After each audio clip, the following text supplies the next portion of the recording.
বৃহস্পতিবার সকালে হঠাৎই নৃসিংহপুর এলাকার এক চাল ব্যবসায়ীর কাছে ফোন আসে। ফোনে এক ব্যক্তি নিজেকে আরটিও অফিসার পরিচয় দিয়ে ওই ব্যবসায়ী চালের গাড়ি আটকে রেখেছে বলে জানায় এবং চালের গাড়ি ছেড়ে দেওয়ার জন্য টাকারও দাবি করে।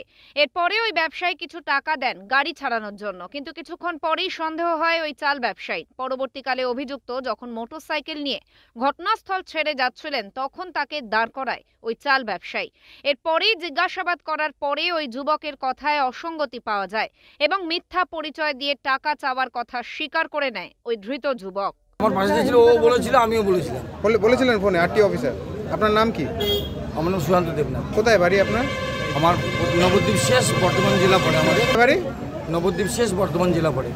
কোন জায়গার নাম কি আছে তো আমার অ্যাড্রেস দিয়ে দিয়েছি। আপনার নাম্বার জায়গাটার নাম তো জানেন?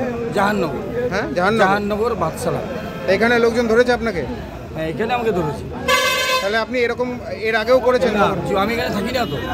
এরপর ওই যুবককে আটকে রাখেন ওই ব্যবসায়ীরা। খবর দেওয়া হয় শান্তিপুর থানায়। খবর পেয়ে ঘটনাস্থলে শান্তিপুর থানার পুলিশ এসে ওই অভিযুক্তকে আটক করে থানায় নিয়ে যায়।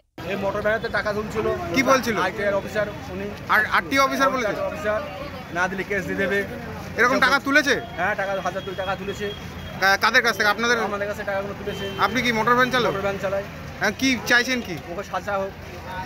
কত টাকা তুলেছে? 1000-1200 টাকা বেশি তুলেছে। কোথা থেকে তুলেছে? এই বকুলতলা থেকে মুন্সিপাল থেকে তুলেছে। হ্যাঁ, বলো কি হয়েছে?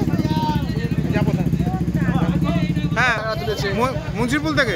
স্থানীয়দের দাবি একাধিক গাড়ির কাছ থেকে ওই প্রতারক টাকা আদায় করেছে। ঠিক কী কারণে আরটিও পরিচয় দিয়েছিল এবং ওই ঘটনার সঙ্গে কোনো চক্র জড়িত আছে কিনা তার পূর্ণাঙ্গ তদন্ত শুরু করেছে শান্তিপুর থানার পুলিশ।